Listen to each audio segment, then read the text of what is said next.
Hello and welcome back to the KCC channel. I'm Rob and I hope you are having a wonderful day today. Today we're jumping into some ProRevenge. Our first story today comes to us from Reddit admin dumb87. You should always pay your accountant, especially if you got skeletons in your closet. Let's jump right in. My buddy is an accountant. He has his own firm. His biggest clients are small to medium-sized businesses. Well, he had a client who owned 4 different clubs and bars in 2 different cities. Client was always shady, always slow on payment, etc. I was also a customer of one of the bars. They had a poker game that I would play in on Thursdays. Well, one day I'm at my buddy's house having a few beers and he's being about non-payment from a client. I ask who, he doesn't want to say. But it's really bugging him because it's a significant chunk of change. He then says the name. We'll call him Scott. I'm like, wow, Scott isn't paying you? He then says Scott is saying business is way down. And I think, that's odd. I've been going to one of Scott's places and every Thursday is packed. My buddy looks at me and goes, really? I go, yeah. He does this new cash discount thing, 15% off your tab if you pay cash. My buddy goes, really? I tell him about my experience at Scott's bar, and eventually the topic changes. A few weeks later, my buddy calls me up and says, you going to Scott's bar to play poker? I said, yeah. He says, can I join? I go, sure. He joins, we get a few drinks in us, lose our money at poker. My house is closer, he decides to crash there. On the way over, he breaks down his theory.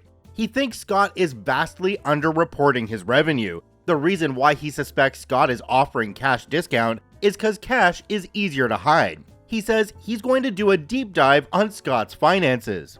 My friend tells me his plan is to go to all 4 of Scott's establishments, get the prices he charges at each place, piece together how much alcohol he's buying versus how much Scott is saying his revenue equates to. He looks up how much Scott is paying in payroll, rent, bills, etc. Keep in mind, he has access to all this info. And he determines that Scott is basically using his credit card receipts plus a little bit of cash to cover his cost of his business to include rent, payroll, insurance, liquor, food, etc. However, based upon the amount of products he's selling, he's suspecting Scott is underreporting his total income by about 35 to 40%. He goes back into Scott's books even more. He figures in the last year, Scott has been underreporting his sales by 35 to 40%, but he's also been underreporting his sales by at least 20 to 25% for years on end. Simply put, there is no way Scott is going through as much product and as much alcohol as he's purchasing, and having the revenue numbers that he's claiming, he's underreporting his sales to his accountant, which means he's also underreporting his earnings to the IRS. By this point, Scott owes my friend thousands of dollars that he hasn't paid. He said his total amount owed could buy a brand new motorcycle. He never gave me an exact number. My friend decides F getting repayment from Scott. Let's get repayment from the IRS through the whistleblower program. He's estimating Scott's underreported his revenue by millions of dollars over the course of years. The whistleblower fees he'd earned from the IRS far outweighs the amount Scott owes him. The IRS will pay between 15 to 30% of what they collect. So, with the assistance of a lawyer, my friend gathers all the evidence he has of Scott's underreporting to the IRS and files a whistleblower report with the IRS. During this time, my friend fires Scott as a client for non-payment. Now, this part gets boring because there's a lot of legal wrangling and back and forth. This went back and forth. However, eventually, the IRS comes down on Scott. And they come down hard. It's estimated that Scott underreported his income to the IRS by about $4.5 million. Now, my friend never told me how much the IRS was able to recoup, but Scott's businesses are no longer his businesses. And $4.5 million would put the whistleblower reward at $675,000 to $1.3 million. Keep in mind, it's based on what the IRS collect, not the amount that's reported. I've asked my friend how much he got in the end, and he simply says, I no longer have a mortgage, and it would have been much cheaper for Scott to just pay me. I love how these stories are a little bit of con college because now we know that if we're going to underreport our income, we should also be purchasing a similar percentage of supplies off the books. And also, always make sure you pay your accountant on time. Do me a quick favor and take a look down below the video. If that subscribe button's still red, it means you're actually not subscribed to the KCC channel. Please hit that subscribe button for more daily Reddit stories. This next story comes to us from 3 Nations.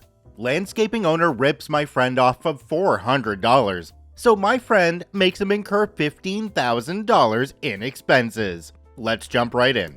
Word of note, this is not me, but posting up here for a friend who currently resides overseas. Long story, but worth the read.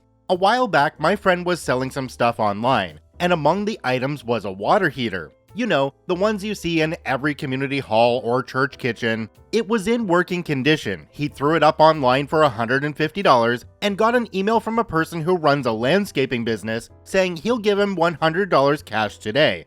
Done. 2 weeks later, he got an email saying that it's not working. Weird. So my friend offered to give a full refund or cover repair cost if it's under $100. The guy instead sent an invoice for $400, saying the repair's been done, and if my friend doesn't pay it in 48 hours, he'll send a debt collector after him. He paid it out of fear and emailed him the confirmation. The landscaping owner then emailed back saying, "This is the price you sometimes have to pay when selling secondhand electronics," followed by a "Have a great day, don't let this hold you back," with a smiley face at the end of the email. A month later, my friend was in a bar and he overhears a girl talking about how her boss, who runs a landscaping firm, screwed over some dumb butt selling a water heater. My friend said, "Oh damn, I gotta hear this. Do you mind if I join your table?" And the girl said sure and told the story. Her boss had bought a busted water heater from a secondhand store for $25 and a working one for $100. And billed the seller for the repair for the busted one before he sold it on for $300 to some community group. My friend asked, "Who did this so I don't hire that guy to fix up my yard?" She says the company name, and lo and behold, it's on the email of the guy my friend sold the water heater to. He was the dumb butt in the story. He told me he was pretty angry about it, but COVID then hit, so he had other stuff to worry about. 18 months later, he was browsing the website he originally sold the water heater on, and he saw a bunch of landscaping materials, shovels, gardening stuff, wheelbarrows, lights for working at night, drills, nail guns, some construction materials, and a generator. Now, in my friend's location, apparently, if you're selling a generator, then you need to have a warrant of fitness for it, proving that it works, it's safe, no flayed wires, etc., etc. Most people ignore it, and he saw that this generator is being sold by the landscaping firm. This generator, he said, just by looking at it, there was no way in hell it would have a warrant of fitness. Word of note, failure for a business to provide a warrant of fitness upon request for a generator after 2 weeks, when reported to the official departments and enforced by the court, the punishment is a hefty fine. And the courts often force the seller to refund the affected party and pay any cost that they incurred. He talked to his flatmate, who agreed that they would go 50-50 on the generator, but he would transfer the money. Now, my friend had never met the landscaping firm owner face-to-face when selling the water heater. He left it outside and pickup was confirmed via his security camera. And when he gets there, it was clear that the owner, this old grumpy-looking man who enjoyed yelling at his employees, had emptied out his storage unit. The owner was very much as it is, no refund, and the flatmate showed him the transfer confirmation, and they take the generator for $800, no warrant of fitness provided. They then took it to a friend of theirs who is an electrician, and he agreed to check it and give an invoice for repairs. And to quote the friend, "It would be cheaper to buy a new generator, and to be honest, this generator shouldn't have been sold. It should have been scrapped." They also found that the main identifier number had been scratched off, but not a second number that is often recorded as well on the warrant of fitness for tracking purposes. So they got in contact with the seller, telling him the cost for repair around $5,000. He promptly tells them that he's not paying, as it is no refund, to which they then asked, "Have you got the warrant of fitness for this generator?" Silence for 2 days. They followed up with another email asking for it, no response. They then ask again and get an email from him saying that he'll take it back for $800. They said, "No, we want the warrant of fitness," and they get no response. They emailed him every day for 2 weeks, nothing. So they printed out the original item listing that had been screenshot and had been archived on the website and reported him to the website and then the government. 4 months later, my friend is in court and the guy went up to him. He tells him that he will take back the generator for $800 and that my friend and his flatmate will be going in to tell the judge that the seller has refunded them and that they want it all dropped. And that's what's happening here, full stop, end of story. They are doing what they are told to do. My friend said no. So they went into the courtroom and it's over very quickly. The inspector the government sent out to inspect the generator stated that it was in poor condition, shouldn't have been sold, was highly unsafe, and that the seller had tried to get the generator a warrant of fitness in early 2021, but instead had been told that it was to be repaired or scrapped, and that it was not to be sold. They identified it by a second number on the generator that they took down in the original attempt to get the warrant of fitness, which had not been scratched out like the first. The judge ordered the landscaping firm owner to refund the flatmate the $800, pay the $5,000 for repairs to the generator, and was ordered to pay a $10,000 fine, which would be given directly to my friend's flatmate as the affected party. When they left the courtroom, the owner was furious and told them that under no uncertain terms was he paying them a penny more, and that he couldn't understand what he had done to deserve such treatment. To which my friend said, "Remember the water heater?" He gave them a very confused look. "Remember the water heater you bought for $100? Well, I do, because I sold it to you, and I know that you had a different one repaired and invoiced me for it." His jaw was on the floor, and to hit it home, he said, "It's a B, isn't it? When what goes around comes around, especially when it accumulated interest. You have 48 hours to pay, or a debt collector will be contacted. Remember, this is the price you sometimes have to pay when selling secondhand electronics. Have a great day, don't let this hold you back." And they left. He paid the $15,000 2 days later. My friend and the flatmate split the $10,000 50-50 as they agreed, combination of rent payments and study stuff. The generator they got repaired and then got a warrant of fitness for it before selling it for $1,000 with a newly replaced identifier number. They then went out for a wonderful dinner and night out on the town. This one right here is what I really consider the definition of ProRevenge. Professionally executed, made him eat his words and hit his pocketbook. It doesn't get much better than this. This next story comes to us from Donut Clouds. Donuts. Throw your trash in my yard? Enjoy moving. Let's jump right in.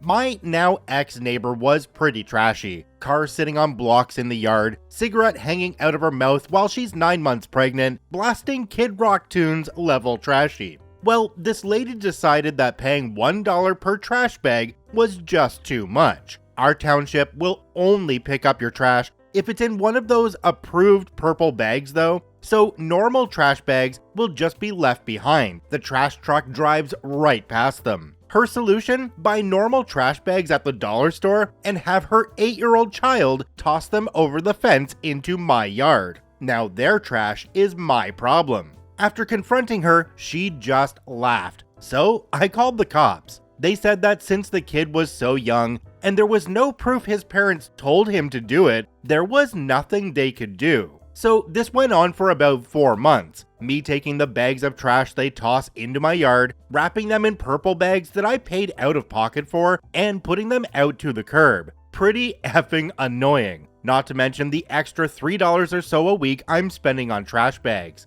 I'm slowly growing to hate this woman. It was annoying at first, but I was getting mad. Mind you, I own my home and she was renting hers. So I get a hold of their landlord and I offer to buy the house for a decent amount above market value, 17%. He jumps at the offer, and soon I am the proud owner of the house next door to me. Sure, it cost me $71,000, but what price do you put on peace of mind? The very first thing I did was serve them an eviction notice in person across that same fence they like to throw trash over. That was 31 days ago. As of today, the unit is empty. I don't know where they went, but they're someone else's problem now, all because she didn't want to pay for her own trash bags. I think I'm going to knock that house down and make my yard bigger. I've been wanting to put in a handball court. Wait a minute, a house and property costs $71,000? Is this in the middle of nowhere in a town that nobody wants to live in? I mean, I don't live in a large town myself, but the average cost of a home here is like $750,000.